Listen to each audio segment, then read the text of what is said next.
voilà, on va se recueillir à nouveau et prier pour ce moment de partage de la parole de Dieu. Seigneur, nous prions pour ce moment parce que nous croyons qu'il est important. Merci Seigneur de nous aider tous et d'aider chaque frère et sœur à demeurer concentrés surtout sur ce que tu veux lui dire, ce que tu veux nous dire à chacun. Tu parles par amour. Merci pour ta présence, pour ta parole, pour ce moment et pour l'attention que tu nous portes. Aide-nous en retour à te porter aussi toute notre attention au nom de Jésus. Amen. Amen. Voilà, je vous invite à ouvrir la Bible dans le psaume 13. On va le lire. Ce texte ne s'affiche pas. On va le partager. Ensuite, vous aurez notre texte qui s'affiche. Le titre du message, la suite de notre partage que nous avons depuis plusieurs semaines. La parole de Dieu est comme. Et ce matin, nous voyons la première partie de la semence. La parole de Dieu est comme une semence. Et pour commencer, je voudrais lire avec vous le psaume 13, psaume de David.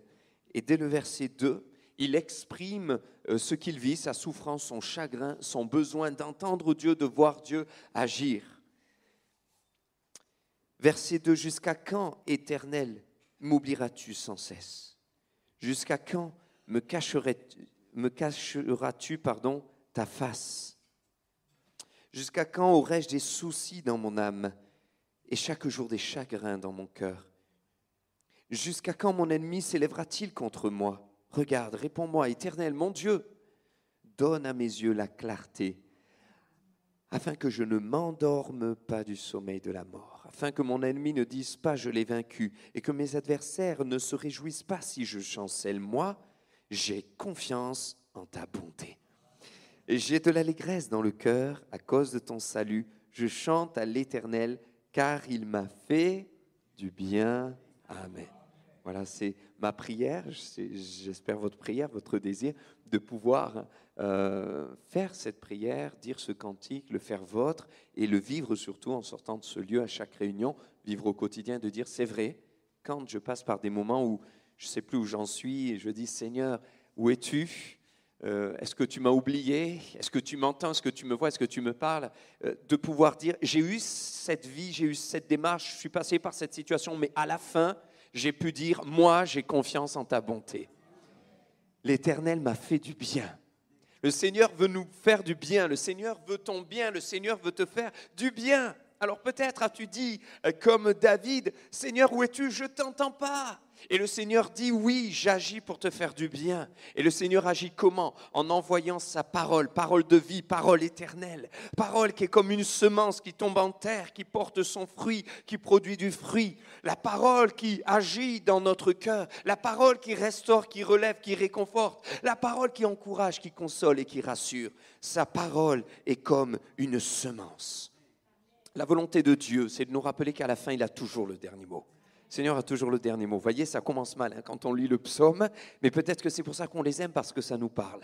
Et on se dit, tiens, David était un peu comme moi et je suis un peu comme lui. Ça me rassure, ça me rapproche d'un homme de la Bible. Ça m'amène à réaliser qu'ils étaient des hommes et femmes comme vous, comme moi. Ils n'étaient pas supérieurs. Et même Élie qui a fait ce miracle, forcément c'est un miracle exceptionnel qui ne peut que nous impressionner puisqu'il a prié, le ciel s'est fermé, il a prié, le ciel s'est ouvert, mais il n'a fait qu'obéir à la volonté de Dieu. Et la Bible nous dit que même ce Élie était un homme de la même nature que nous. Il a prié, Dieu a exaucé, il a vu la puissance de Dieu. Et voyez, le Seigneur veut nous rappeler qu'il sait que nous sommes des hommes, des femmes faits de chair, avec nos souffrances, nos douleurs, notre âme, nos angoisses parfois, notre anxiété, nos souffrances, nos incompréhensions. Il le sait, il le voit, mais il t'aime. Et il veut te faire du bien. Il veut que tu ressortes de ce moment en disant « J'avais peut-être une question qui me taraudait, même qui me rongeait. J'avais dans mon cœur beaucoup de chagrin, comme le dit David, mais je suis ressorti de ce lieu à la fin, comme à la fin de ce psaume, j'ai pu dire l'Éternel m'a fait du bien. Moi, j'ai confiance en ta bonté. » On va lire dans Marc chapitre 4, un passage qui va s'afficher cette fois-ci et qui concerne cette parole de la semence. Voyez, cette parole qui est la parole de Dieu, c'est une semence. Voilà pourquoi nous pouvons dire, affirmer et vivre réellement ce que nous venons de dire, c'est qu'en traversant un moment difficile, on peut en ressortir vainqueur et en disant simplement « le Seigneur m'a fait du bien ». Pourquoi ? Parce que cette parole de Dieu est vivante, elle est permanente et agissante.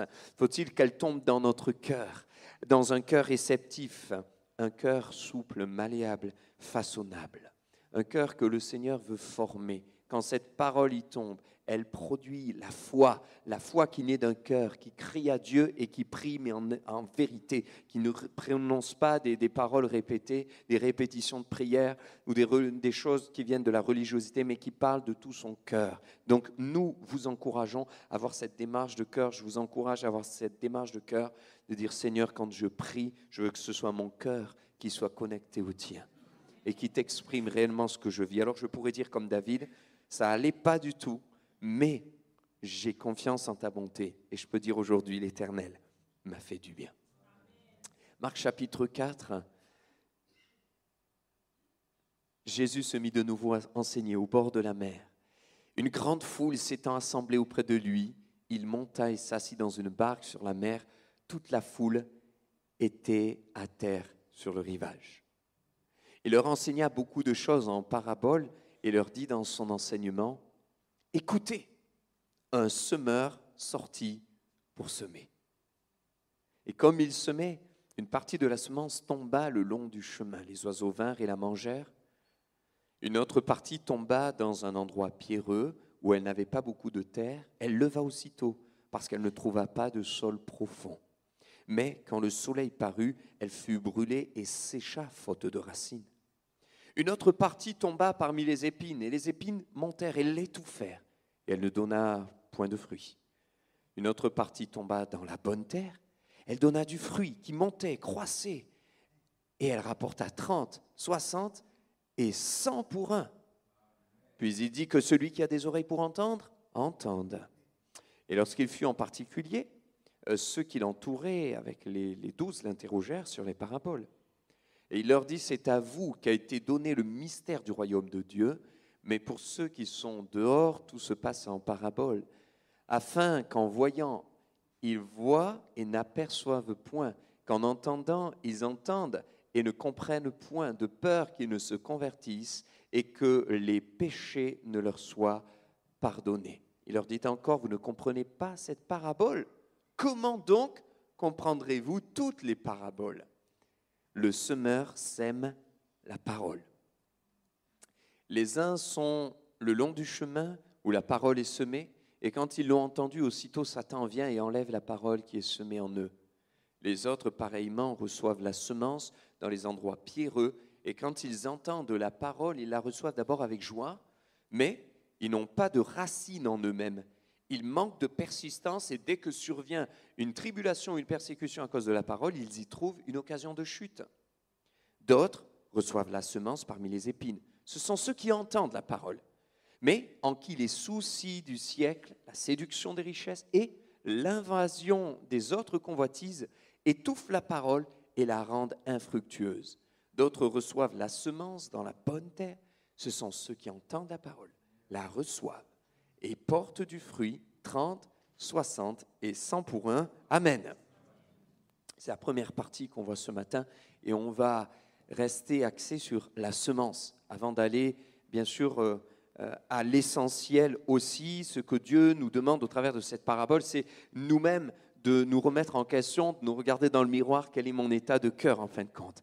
Et il y a un verset qui est important ici, avec lequel je vais commencer, sachant qu'on va voir 5 principes de la semence ce matin, le fait que c'est ce qui doit nous amener à être reconsidérés en premier.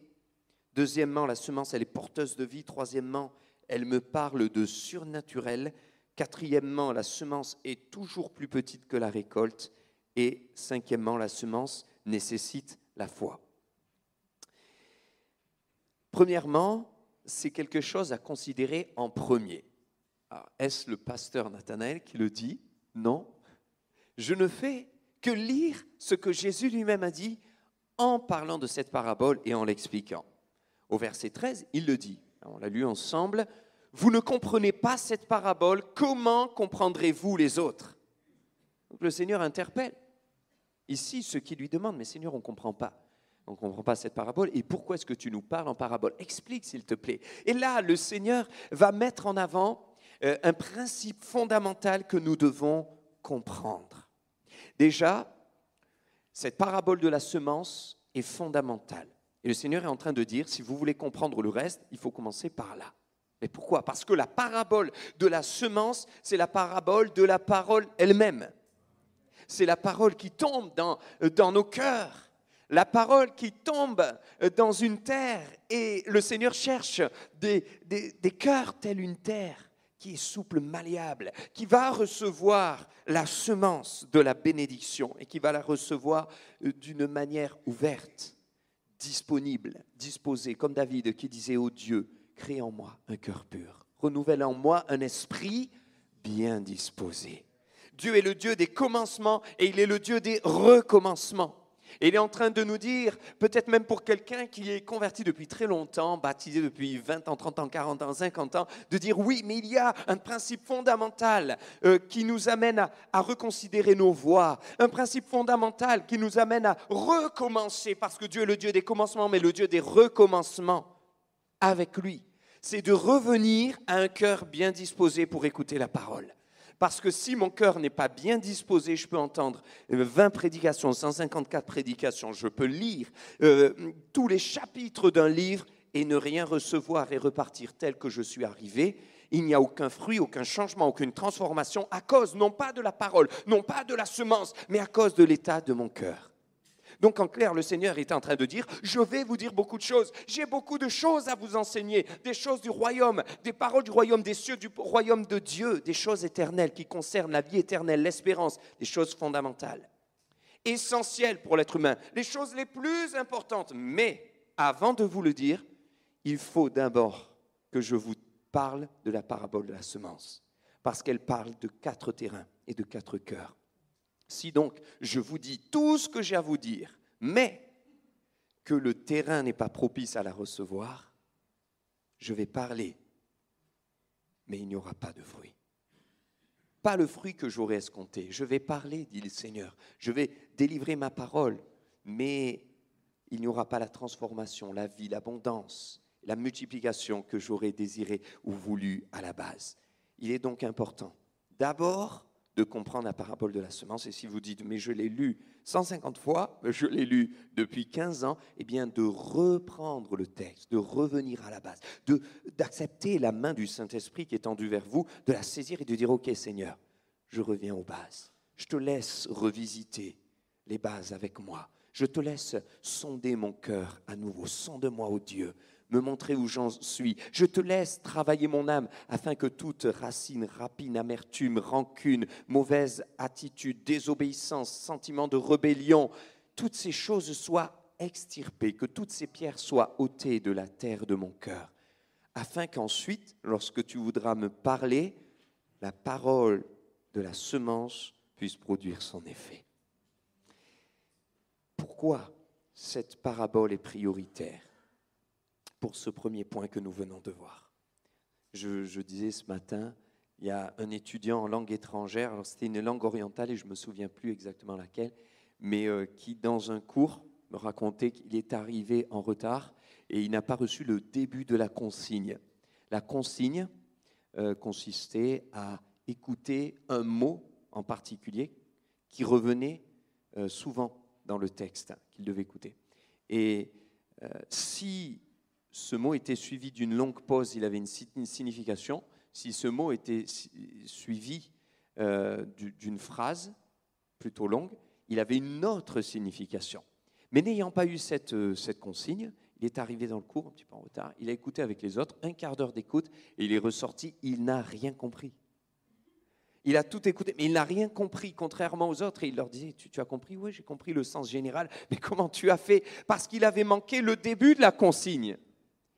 Et le Seigneur est en train de nous dire la même chose. Si déjà je passe à côté du fait que mon cœur doit être disposé, disponible, ouvert, lorsqu'il me parle, si je passe à côté de cela, le Seigneur pourra parler, je n'entendrai pas, je ne comprendrai pas comme lui le dit et le désire. Hein. Parce que quand le Seigneur nous dit qu'il désire que nous entendions et que nous comprenions, il parle d'obéissance.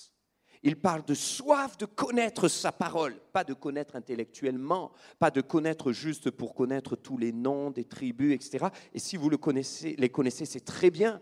Mais connaître sa parole, connaître, oui, les histoires de la Bible, connaître l'histoire de Benaja, connaître l'histoire de Jonathan, de David. Mais pourquoi ? Pour comprendre les principes spirituels qui s'appliquent derrière, afin de plaire à Dieu, pour comprendre comment Dieu agit, pour connaître son amour, pour connaître comment il intervient, pour connaître son bras, pour connaître sa main, pour connaître sa direction, pour connaître sa volonté. Une soif.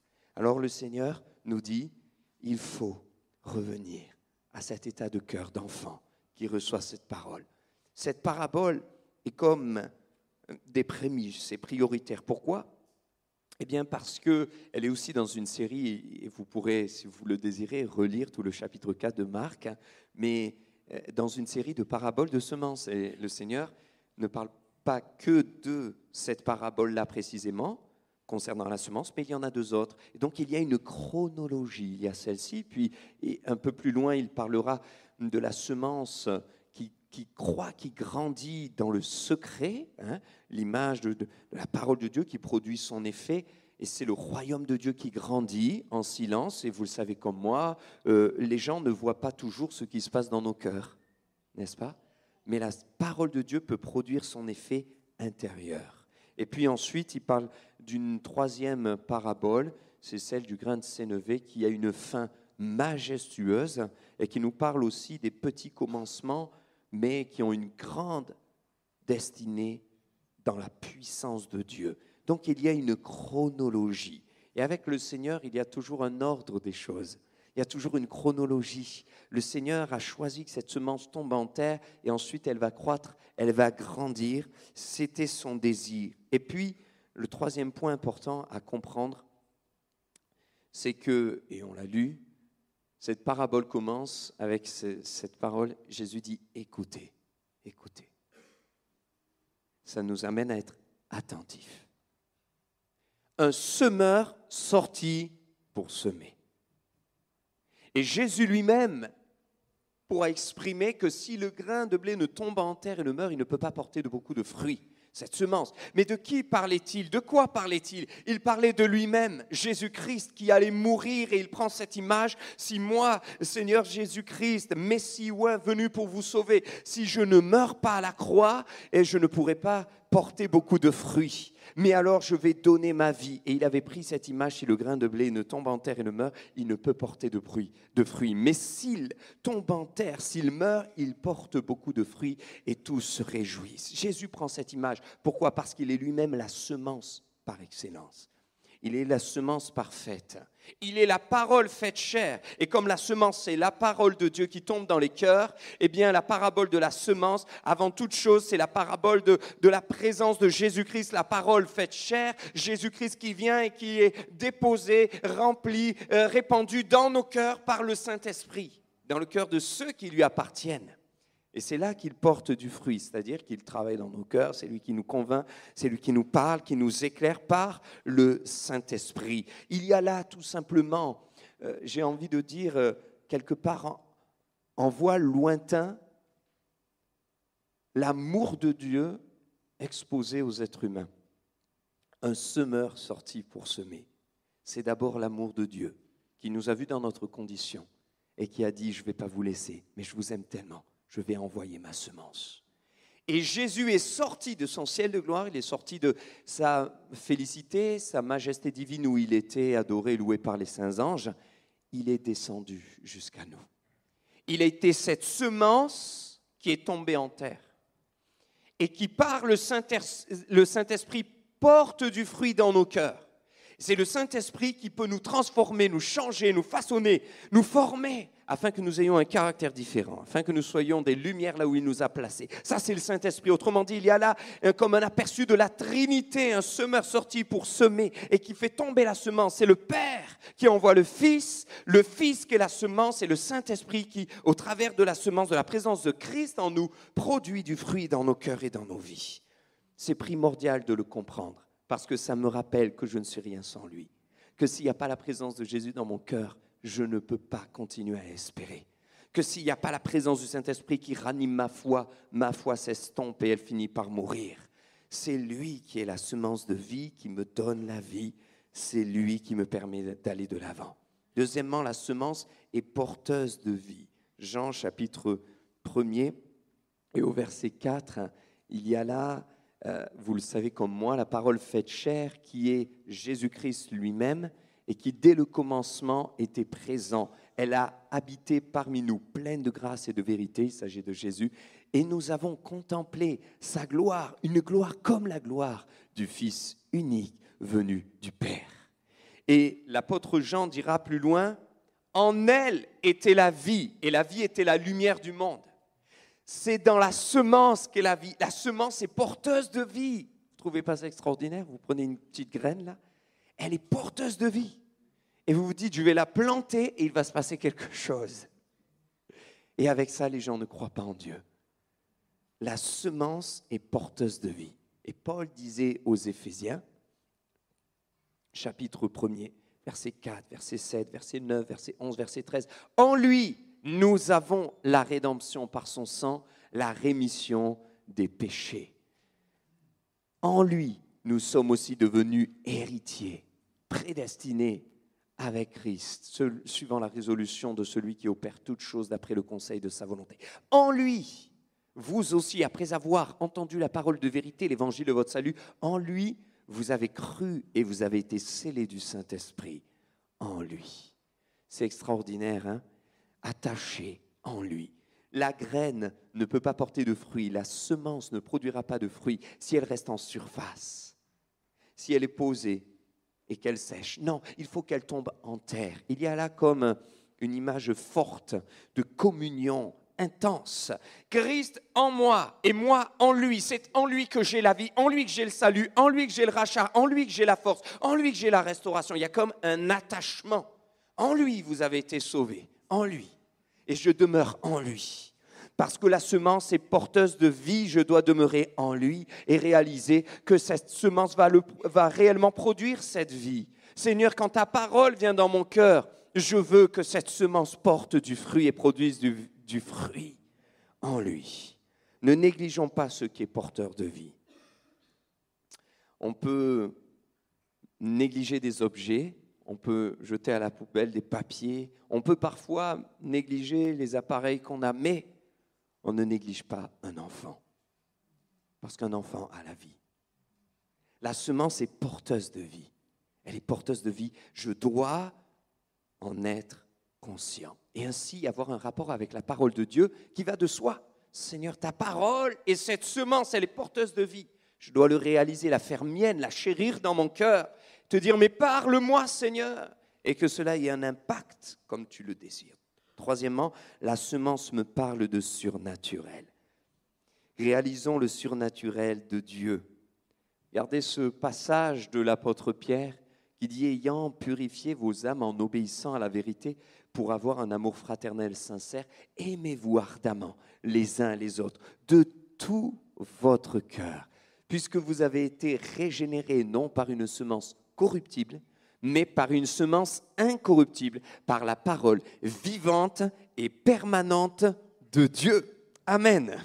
La semence de la parole de Dieu, c'est une semence incorruptible qui nous a régénérés. Cette parole, elle est vivante et elle est permanente. C'est quelque chose de surnaturel. Je dois me rappeler que si je suis là dans ce lieu, c'est vraiment un miracle de Dieu. Quand je suis venu à Christ, il y a eu la puissance de Dieu. Même sans le savoir, bien des fois, j'ai été, vous avez été, nous avons été au bénéfice du surnaturel de Dieu. L'apôtre Paul le dit plusieurs fois, vous êtes là, mais c'est la puissance de Dieu qui a été sur vos vies.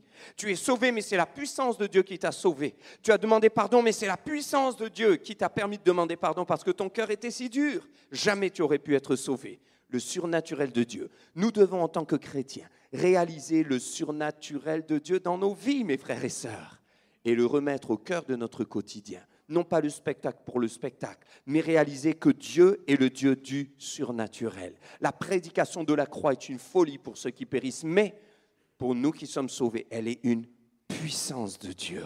Ce n'est pas un discours, ce n'est pas une philosophie, ce n'est pas le sermon du pasteur. La prédication de l'Évangile, c'est la puissance de Dieu. Paul dit aussi aux Corinthiens, « Votre foi, mon désir, c'est qu'elle ne fût pas fondée sur la sagesse des hommes, mais sur la puissance de Dieu. » Sur la puissance de Dieu. Aussi, 1 Corinthiens 1, 18, « La prédication de la croix est une folie pour ceux qui périssent, mais pour nous qui sommes sauvés, une puissance de Dieu. » Paul le dit bien des fois. Réaliser le surnaturel de Dieu, mais croire au surnaturel. Je le réalise, mais je veux le croire. Je veux vraiment avoir cette foi. Vous savez, les disciples avaient cette foi. Dans Actes 4, 29, ils ont été menacés, ce n'était pas évident, mais ils vont prier, ils dire, vois leurs menaces, donne à tes serviteurs d'annoncer ta parole avec assurance. Et ils ne vont pas s'arrêter là. Et ils vont dire, et qu'il se fasse des signes, des prodiges, des miracles. Et c'est ce que le Seigneur va faire. D'ailleurs, quand ils vont prier, eh bien, donc en étendant ta main pour qu'il se fasse des guérisons, des miracles, des prodiges, ils y croyaient. Ils croyaient au surnaturel de Dieu. Et quand ils l'ont fait, ils eurent prié, donc, et le lieu où ils étaient assemblés trembla. Ils furent tous remplis du Saint-Esprit. Ils annonçaient la parole avec assurance. Et la parole de Dieu nous dit qu'ensuite s'ensuivaient des guérisons, des miracles. Vous l'avez lu avec moi dans le livre des Actes des Apôtres. C'est extraordinaire, le Saint-Esprit agissait. Nous avons un Dieu qui est le Dieu des miracles. Il veut que nous croyions au surnaturel de Dieu. Peut-être tu es là ce matin dans ce lieu, tu doutes. Tu t'es laissé ronger par l'incrédulité. Tu oses croire, puis tu ne crois plus. Tu essayes, tu crois, puis tu ne crois plus. Le Seigneur te dit, crois au surnaturel de Dieu. Si tu es là, c'est l'action surnaturelle de Dieu. Mais il désire aussi que nous y croyions et que nous le revivions dans notre quotidien. Le désirer, non pas le spectacle. Je n'ai pas dit spectacle, j'ai dit surnaturel de Dieu. Mais je crois que quand on ouvre la parole, qu'un verset nous touche, nous bouleverse, nous redonne des forces pour aller de l'avant, c'est le surnaturel de Dieu qui est à l'œuvre. Quand je crois que, quand je vois que des frères et sœurs passent par la persécution mais ne lâchent rien, sont des témoins là où ils sont, c'est le surnaturel de Dieu. Que nous continuons à croire et à prier pour la guérison des malades, c'est le surnaturel de Dieu. Mon frère, ma sœur, nous sommes dans un monde dans lequel les hommes croient de plus en plus et se tournent de plus en plus vers le surnaturel du diable.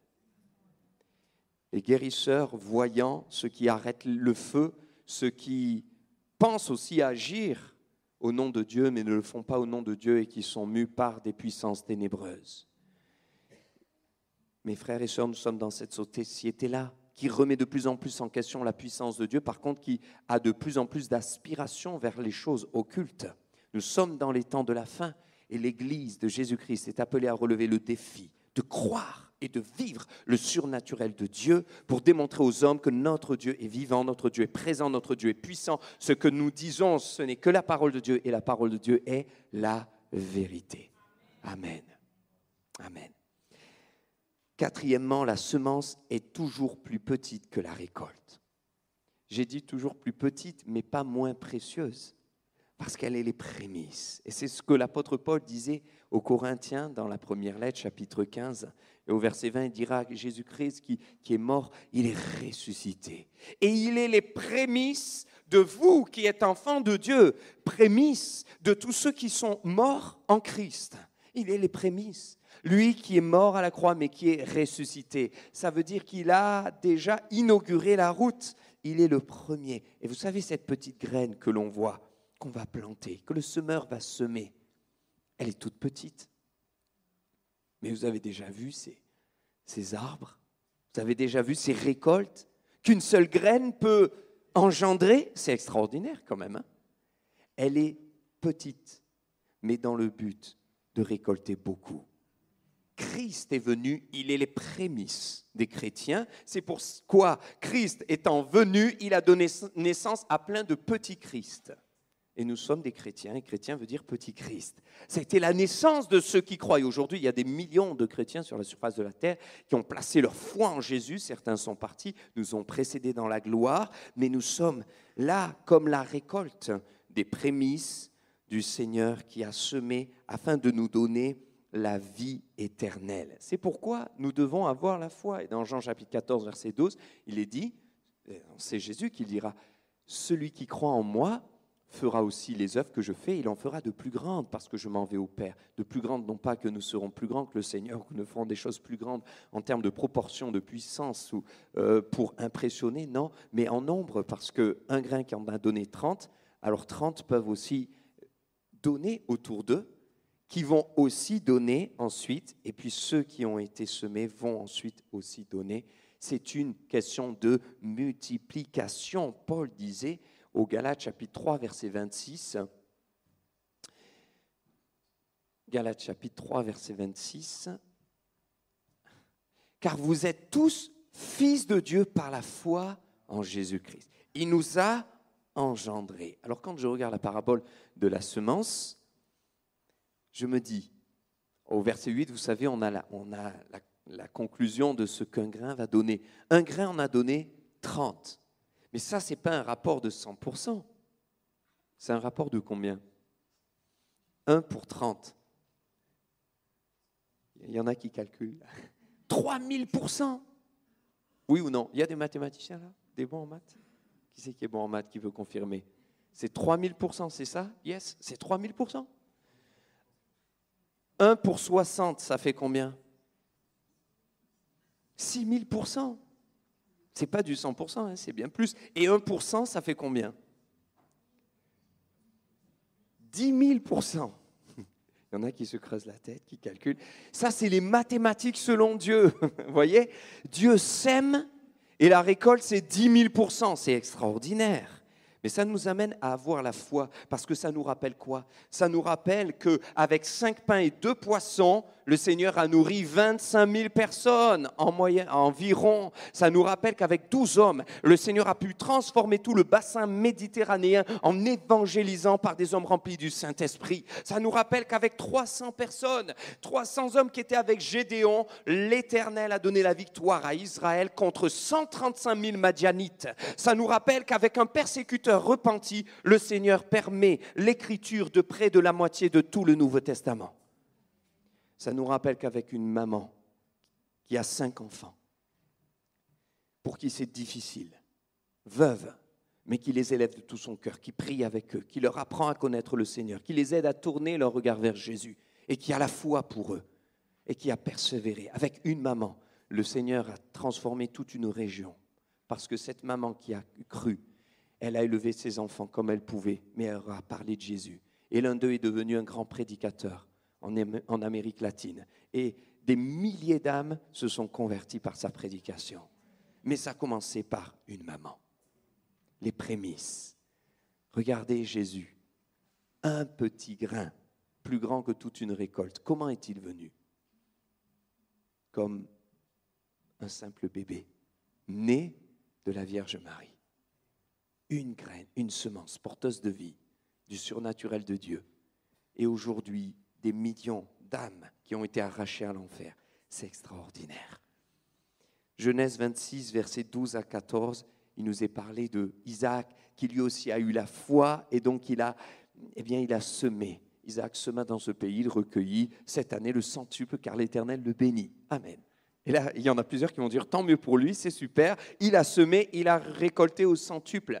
Mais il faut comprendre le début du passage, et au verset 1er, il nous est dit qu'il a semé en pleine famine. Et ça, c'était la foi. Pour d'autres, c'était la folie. Il aurait pu garder sa semence, il aurait pu la manger, il aurait pu garder ce qu'il avait, mais il a semé. Et là, il y a une notion de foi. Pourquoi? Parce que quand je sème, regardez, le semeur, il sème. Qu'est-ce qu'il fait? Il lâche. Je lâche, je donne, j'abandonne, je livre le peu que j'ai, un grain. Il faut la foi. Parce qu'il se dit, avec cette graine que je plante en terre, je laisse et je crois qu'il va y avoir du fruit. Ça, c'est la foi. La semence nécessite la foi. Ecclésiaste 11.1, jette ton pain à la surface des eaux, et avec le temps, tu le retrouveras, mais peut-être avec beaucoup plus. Mon frère, ma sœur, sème dans la prière. N'aie pas peur, ça c'est un principe aussi que le Seigneur nous a donné, la semence dans la foi, peut-être la semence dans les larmes. Ceux qui sèment avec larmes récolteront avec cri, avec chant d'allégresse. Sa parole est la vérité, elle nous le dit. Je termine, mes frères et sœurs, avec cette petite histoire. C'est celle qu'on a appelée la petite fille au petit arbre qui n'existait pas. Cette petite fille au petit arbre qui n'existait pas, c'est une fille dont le papa avait dit « Je te donne ce précieux trésor ». C'était une graine. Et il lui a dit « Cette graine, tu ne dois pas la voir juste comme une petite graine, mais comme un arbre. Parce que le jour où tu la planteras, tu auras un arbre. » Et elle avait gardé dans son cœur, pour elle, c'était son arbre. Donc, elle l'appelait son arbre et non sa graine, parce qu'elle avait déjà la foi. Alors, un jour, ils sont marchés et comme elle la prenait partout où elle allait, elle perd sa graine, elle perd son arbre. Et elle cherche de partout, elle ne trouve pas, elle se met à pleurer. Alors, un passant s'arrête, « Qu'est-ce qui t'arrive, petite, tu pleures? Qu'est-ce que tu cherches? » « Je cherche mon arbre. » Alors, le passant la regarde et il se met à rigoler. « Tu cherches ton arbre, mais voyons, il n'y a pas d'arbre. » Puis elle se met à chercher de plus belle et elle finit par retrouver sa graine. Quel soulagement! Et elle lui montre. Et le monsieur regarde et se moque d'elle en disant « Mais il n'y a pas d'arbre. Ce n'est pas une arbre. Et elle est si petite. S'il est si petit ton arbre. » Et il est parti en se moquant. Mais elle, dans son cœur, elle a gardé ce souvenir que c'était son arbre. Quelques années après, elle habite un village voisin. Une famine survint dans le pays. Et un vieux monsieur, traversant les champs, voit une maison avec justement un arbre qui dépasse la clôture. Et il toque. Et puis une dame ouvre. Et il lui demande avec larmes, « Auriez-vous quelques fruits à nous donner ?» Parce que moi et ma famille, nous subissons et nous souffrons de la famine actuelle. Et cette dame s'arrête pendant quelques instants, le regarde et lui dit, « Mais monsieur, mon arbre n'existe pas. » Et le monsieur soudain se souvient et il se rend compte que cette dame n'était autre que la petite fille d'il y a quelques années avant. Et il se met à ruisseler de larmes et il lui dit « Mais vous êtes cette petite fille ?» Elle dit « Oui, je suis la petite fille au petit arbre qui n'existe pas. Mais puisqu'aujourd'hui, je veux vous bénir, je vais vous inviter à entrer et à manger de mon arbre qui n'existe pas et qui est si petit. » Alors il est rentré et là, il n'a pas vu un seul arbre. Non seulement il a vu un grand arbre, mais il a vu tout un verger. Et là, elle lui a raconté comment elle avait semé. Parce qu'une graine en donne 30, 60, 100. Et que finalement, elle avait été sauvée de toute cette famine. Pourquoi? Parce qu'elle avait eu la foi. Et quand elle avait une petite graine, elle ne voyait pas la graine, elle voyait au-delà, elle voyait l'arbre. Et en fait, ce n'était même pas un arbre, c'était un verger, une forêt d'arbres. Mes frères et sœurs, nous sommes invités à voir au-delà de ce que nos yeux. La semence nous parle de la foi. Peut-être tu es dans l'épreuve, dans la difficulté. Peut-être tu passes par des moments terribles, un peu comme David qui disait « Où es-tu, Seigneur? Je ne t'entends pas. » Et le Seigneur dit « Je suis là, je t'entends, je réponds, je t'envoie ma parole, je t'envoie ma semence, ouvre ton cœur. » Et elle peut produire bien au-delà de ce que tu peux imaginer. Je suis appelé à marcher par la foi. La semence de la parole de Dieu, elle est une semence de vie. Elle est la semence du surnaturel de Dieu. On va s'incliner, on va prier ensemble. Seigneur, nous voulons te remercier parce que tu nous rappelles combien nous avons de la valeur à tes yeux. Et ta parole qui est venue dans nos cœurs est venue pour nous transformer, nous sauver, nous régénérer. Nous voulons vivre, marcher, prier, croire avec les yeux de la foi. Ces yeux qui nous amènent à voir en espérance et à réaliser que malgré ce que nous voyons autour de nous, ce que nous voyons dans le visible, ce que nous voyons aujourd'hui, il y a bien au-delà, il y a bien plus. Nous gardons nos yeux fixés sur toi, nous avons la foi. Et je prie, Seigneur, afin que mes frères et sœurs et moi-même, nous soyons des hommes et des femmes qui auront des cœurs disposés pour que la semence porteuse de vie tombe dans une terre meuble, façonnable, et que nous allions de l'avant. Et que ta puissance se manifeste, puissance de miracle, de restauration, de délivrance. Car Seigneur, tu n'as pas changé. Ta semence ne change pas. La graine ne change pas. C'est nos cœurs qui changent, Seigneur. Mais nous voulons changer en bien pour que ce soit ta main qui nous transforme. Merci Seigneur pour le courage que tu nous donnes. Nous pouvons dire comme David, oui, moi j'ai confiance en l'Éternel, car il m'a fait du bien. Amen. Amen. Gloire à Dieu. Amen. Que le Seigneur vous bénisse abondamment les uns les autres. Bon retour à chacune et à chacun.